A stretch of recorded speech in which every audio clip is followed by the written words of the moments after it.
मोदी विरोध की राजनीति में बर्बाद होते जा रहे ठाकरे। ठाकरे को भुगतना पड़ रहा मोदी से पंगा लेने का अंजाम। उद्धव के हाथ से पहले सत्ता गई और अब तीर कमान। अमित शाह ने भी ठाकरे के जख्मों पर छिड़का नमक। तलवे चाटने वाले बोलकर उद्धव ठाकरे को लगाई लताम।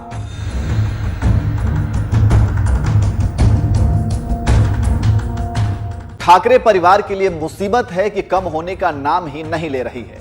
महाराष्ट्र विधानसभा चुनाव बीजेपी के साथ लड़ने वाले उद्धव ठाकरे ने नतीजे आते ही जहां मुख्यमंत्री बनने के लिए कांग्रेस और एनसीपी से गठबंधन कर लिया, तो वहीं ठाकरे के इस फैसले के बाद पार्टी के अंदर ही मची बगावत ने ऐसा तूफान लाया कि एक झटके में उद्धव ठाकरे की कुर्सी चली गई और एकनाथ शिंदे बीजेपी के साथ गठबंधन करके सीएम बन गए।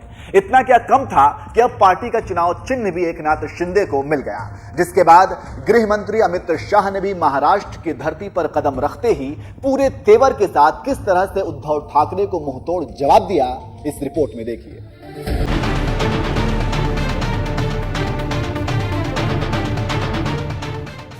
एक वक्त था जब महाराष्ट्र की राजनीति में ठाकरे परिवार का वर्चस्व हुआ करता था। ठाकरे परिवार की मर्जी के बिना एक पत्ता भी नहीं हिलता था। मगर जब से महाराष्ट्र का मुख्यमंत्री बनने के लिए उद्धव ठाकरे ने शरद पवार की एनसीपी और कांग्रेस से गठबंधन किया, तभी से जैसे महाराष्ट्र में शिवसेना का वो भौकाल और वर्चस्व खत्म होता जा रहा है। क्योंकि हिंदुत्व की विचारधारा पर चलने वाले जिस ठाकरे परिवार के लिए हिंदुओं के दिल में बड़ा सम्मान था, उस ठाकरे परिवार के मुखिया उद्धव ठाकरे ने सत्ता के लिए कांग्रेस से हाथ मिला लिया था।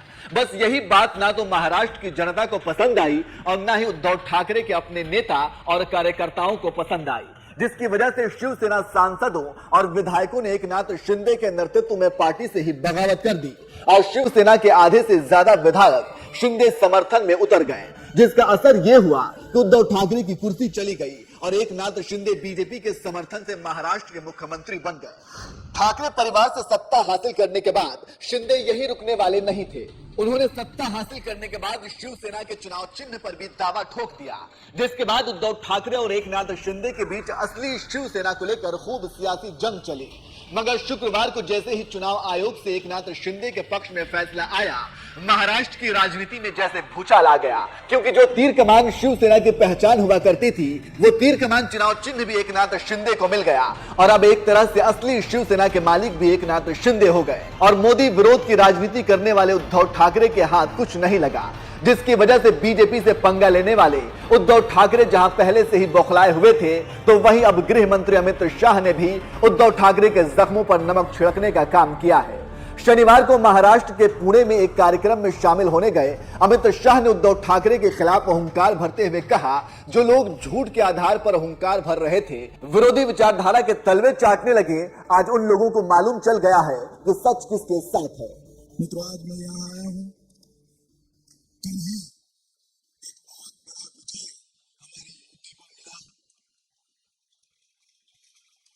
शिंदे साहब की शिवसेना को असली शिवसेना और धनुष बाण दोनों मिल गए। एक बार ताली बजाकर इनका स्वागत करें। और जो लोग झूठ के आधार पर हुंकार भरते थे, उन लोगों को आज मालूम पड़ गया है सत्य किसके साथ है। आज मालूम पड़ गया है। गत चुनाव में मैं पार्टी का अध्यक्ष था। चुनाव मिलकर लड़े, अपनी फोटो से बड़ी फोटो मोदी जी की लगाई, देवेंद्र जी को नेता मानकर चुनाव लड़े और फिर मुख्यमंत्री बनने के लिए विरोधी विचारधारा के तलवे चाटने लगे। आज उनको सत्य क्या है वो परिचय मिल गया।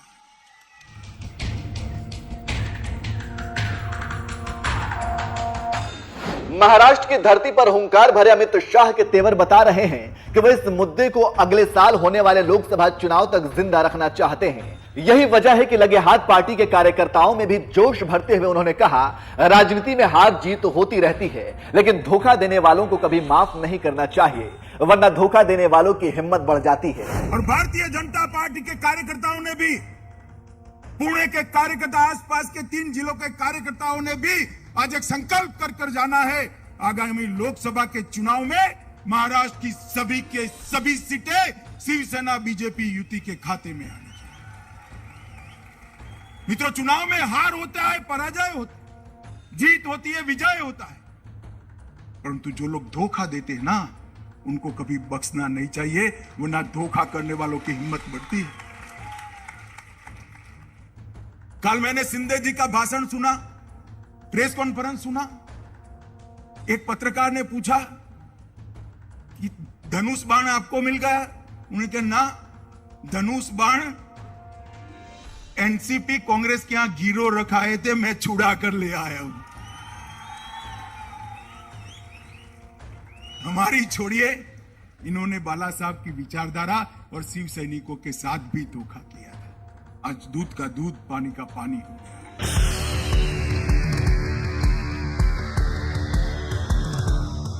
एक तरफ जहां बीजेपी के फायर ब्रांड नेता और गृह मंत्री अमित शाह ठाकरे परिवार पर ताबड़तोड़ प्रहार कर रहे थे, तो वहीं दूसरी तरफ शिवसेना प्रवक्ता संजय राउत ने भी पलटवार करते हुए कहा कि हमारे तीर कमान की चोरी हो गई है, डाका डालने वालों के सरदारों का खुलासा करेंगे।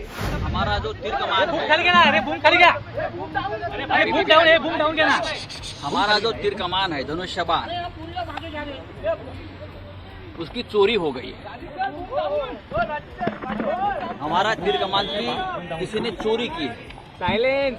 और इस चोरी में कौन कौन शामिल है, बड़े लोग दिल्ली के, यहाँ के, उस बारे में हम जांच भी करेंगे और उस चोरों के बारे में जनता को भी हम जागरूक करेंगे। तीर कमान चोरने वाले लोग कौन है, ये डाका डालने वाले लोग कौन है हमारे तीर कमान पर और हमारे पार्टी पर, ये चोरों के सरदार कौन है, उसका जल्दी हम उस बारे में खुलासा करेंगे। अब बात रही दूसरे चुनाव चिन्ह, उस बारे में तो चर्चा चल रही है, वो तो हो जाएगा। लेकिन सबसे पहले ये चोर जो है तीर कमान के, धनुष बाण के, उन चोरों का वस्त्रहरण करें। पवार साहब ने एडवाइस के बारे में हम उनको धन्यवाद देते हैं। बहुत ही वरिष्ठ नेता है, हमारे मार्गदर्शन में हमेशा, और इस बारे में पार्टी में चर्चा चल रही है। शिवसेना का चुनाव चिन्ह तो एक नाथ शिंदे गुट को मिला है, लेकिन गठबंधन होने के नाते बीजेपी भी चुनाव आयोग के इस फैसले से खुश नजर आ रही है, जिस पर तंज मारते हुए संजय राउत ने कहा अब बीजेपी को भी बाला साहेब ठाकरे का मुखौटा लगाकर नाचना पड़ रहा है। ठाकरे का नाम लेना पड़ता था चुनाव के लिए, बाकी सब चीजों के लिए अभी तो देखिए तीर कमान की चोरी हो गई, किसी और किसी को दे दिया ये चोर लोगों ने। लेकिन आनंद व्यक्त कर रहे हैं, खुशी व्यक्त कर रही है बीजेपी के लोग। ये क्या है, अब भारतीय जनता पार्टी को भी बाला साहब ठाकरे का मुखौटा चेहरे पे लगाकर यहाँ नाचना पड़ रहा है। यहाँ ये लोग कल तक बोल रहे थे कि शिवसेना मोदी जी का मुखौटा लगाकर वोट मांग रही है, लेकिन अभी आपको बाला साहब का मुखौटा लगाकर यहाँ वोट मांगने की नौबत आ गई है, ये मत भूलो। इसलिए तो आपने हमारे धनुष बाण तीर कमान की चोरी की है।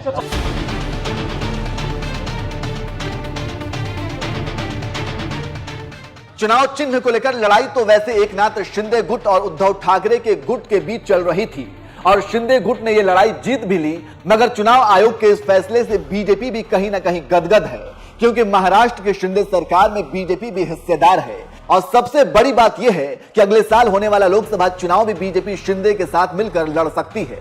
यही वजह है कि गृह मंत्री अमित शाह ने सीधे ठाकरे परिवार को निशाने पर लेते हुए अपने कार्यकर्ताओं से आने वाले चुनाव में सबक सिखाने का संकल्प दिलाया है और यहां तक कह दिया कि राजनीति में हार जीत तो होती रहती है, लेकिन धोखा देने वालों को कभी माफ नहीं करना चाहिए, वरना धोखा देने वालों की हिम्मत बढ़ जाती है। बहरहाल आपको क्या लगता है, क्या उद्धव ठाकरे को मोदी विरोध की राजनीति का खामियाजा भुगतना पड़ रहा है? इस पर अपनी राय हमें कमेंट करके जरूर